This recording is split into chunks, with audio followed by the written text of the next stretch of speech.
5 cul-de-sacs. The next Saturday, Carmen had a practice meet for the University Interscholastic League, A-plus academic competition. She was competing in calculator applications, science, and number sense. I could enter all the contests if I wanted, she bragged, but there isn't enough time in one day. I could only roll my eyes and be grateful she was limited to 24 hours. Our room already looked like a pirate's chest with all the fake gold of her trophies. Dad planned to drop her off and take Jimmy to the zoo while she competed. Meanwhile, Mom's sisters were coming for a visit. That meant I finally had a free day. No Carmen, no Jimmy, no chores. So I went to Ileana's house to work on my social studies project. My mom had experienced one of the worst week, throwing up several times. I needed help to fulfill my promesa as fast as possible. I had to show La Virgin how much Mom needed her help. Do you think Chad knows I exist? Ileana asked. And have you noticed that Alejandro talked to me every day this week? Instead of answering, I grabbed my spiral notebook. Mrs. Gardner wants us to write out the steps for our projects. I can't believe it, she cried. You really want to do homework. No wonder my parents like you so much. Don't get mad because I'm being responsible, I said as I wrote a title on the first blank page. Fine, Ileana said, but if you get bored, my brothers are around. I looked up. Really? And they've been exercising a lot because of football season, so they're all muscular right now. I can't imagine your brothers being more muscular. You should say hi to them. They're always asking about you. They are? She nodded, and I glanced at her bedroom door, imagining her brother somewhere on the other side. The garage, probably, since that's where they kept all their weights. Normally, I'd pretend to get thirsty, and on my way to the kitchen, peek into the garage and catch them working out. I'd stay there for a while, offering to get them water and answering their questions, because they always asked me about school and family. It sure was tempting. Well, Ileana said, you want to spy on my brothers? My mood ring was yellow, the color for feeling creative but also for feeling distracted. I can't, I decided. This isn't just for school. Remember, it's for my mom. She sighed. Suit yourself. I returned to my notebook. Steps for completing my service learning project, I wrote.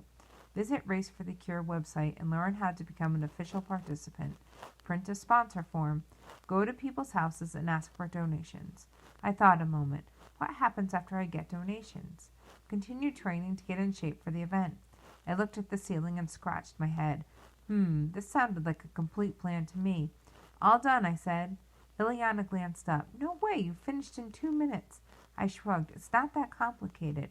Lucky for you, she said. It's going to take me all day to work out a plan. I don't know the first thing about playing with little kids or working at a hospital. Doesn't Santa Rosa have a volunteer department, I asked. All you have to do is make an appointment, right? And then they show up and play with the kids. What's so hard about that?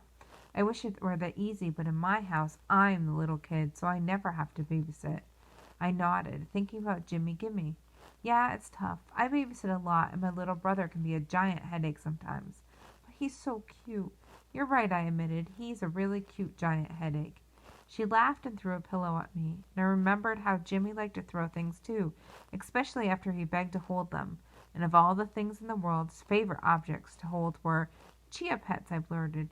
What about them? Ileana asked. Jimmy loves to hold our chia pets, just like you would a real puppy or kitten. He likes other stuff too, crawling inside the closet, jumping on the beds, and climbing on the table. But the hospital kids are probably too sick for the activities like that. Still, they're kids, and all the kids are the same in certain ways. So I thought what Jimmy likes to do. We call him Jimmy Gimme for reasons.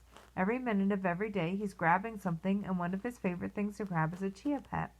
Something about them calms him down, but they make him laugh too. He thinks green hair is hilarious. I'm sure the hospital kids would think so too.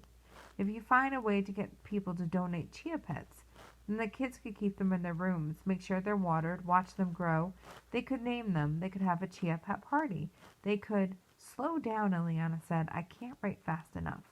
They could set up a pretend farmer zoo in the play area and even sponsor chia pet adoption days if they traded in or someone new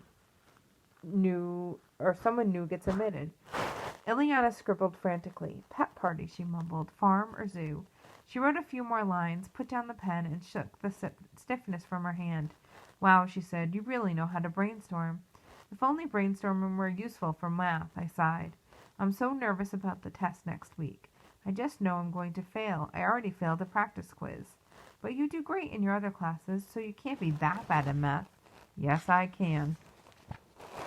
Ileana smiled at me, but instead of being happy, her smile seemed to say, I'm sorry, even though it wasn't her fault I couldn't solve word problems. Maybe I couldn't pass Mr. Leiva's class, but I could pass social studies. I took Ileana's laptop and began the first step for my project. Visit the Race for the Cure website. On the homepage was a slideshow from past winners.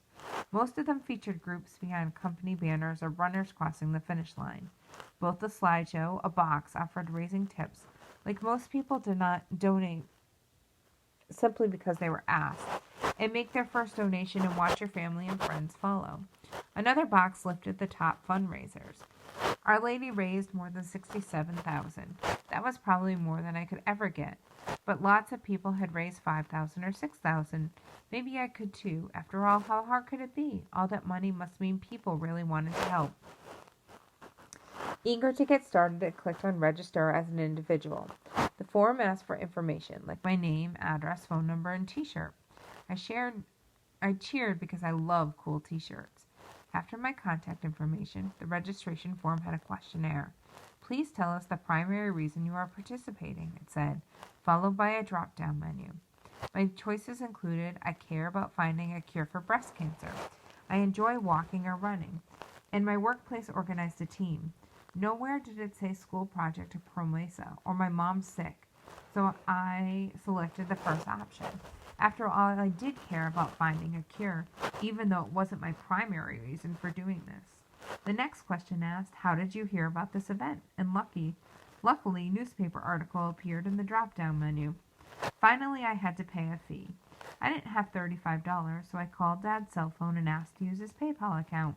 He said, sure thing, mija. You have a great idea, so let me know whatever you need for your ProMesa.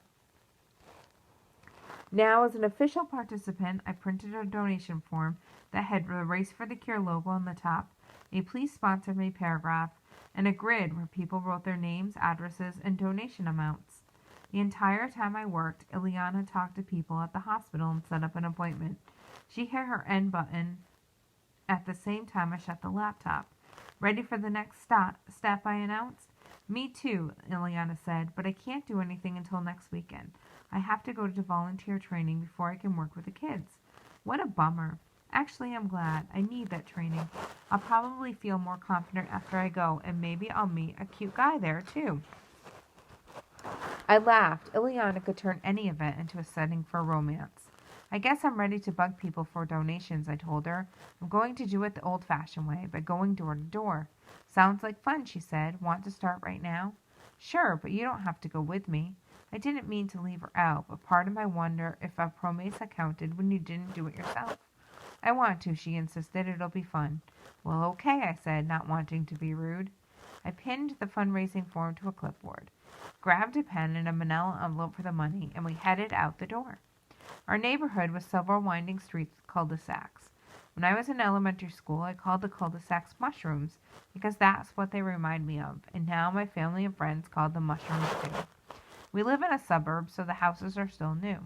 My dad said this area had nothing but rocks, shrubs, and creek beds when he was growing up, but I can't imagine it without homes, especially because we moved here when I was 2. You must be telling the truth, though, because the trees don't tower over the houses on my street like they do in the neighborhoods closer to downtown.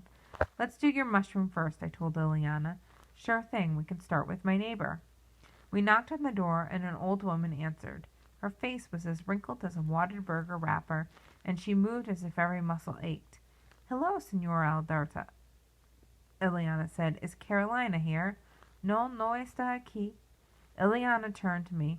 Senora Alberta is my neighbor's mom. She doesn't speak English, but she can understand everything we say. I glanced at Mrs. Alberta, and she nodded. Is it okay if my friend asks you something? Ileana asked. Por supuesto, Mrs. Alberta answered. That means of course, Ileana exclaimed. I know, I said. I speak Spanish, remember? Since when? Since right now. I was totally lying. I wasn't bilingual, not really. My last name is Montenegro, but that didn't matter when everyone spoke English at home. I could count to 100 in Spanish and order at a restaurant, but beyond that I got confused. Still, I hated to admit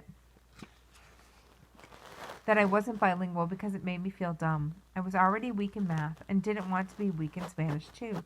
So I turned to Mrs. Aldarte and said, Buenos dias. Buenos dias, she answered. Mi mamá está, what was the word for sick? I looked up trying to remember. Enferma, Ileana whispered. And remember, she understands English. I nodded. Mi mamá está enfermo. Miss Aldarte sighed. La pobrecita, she said. De que está enferma. I stared at her, trying to find the words, but I couldn't know how to say because she has cancer in Spanish. So how could I explain my mom's situation to Mrs. Aldarte? How could I say my mom had an operation to remove her breast, and 2 weeks ago she started radiation treatment so the doctors could nuke the extra cancer, and it is making her feel worse on top of how frustrated she feels about not being able to wear bikinis anymore?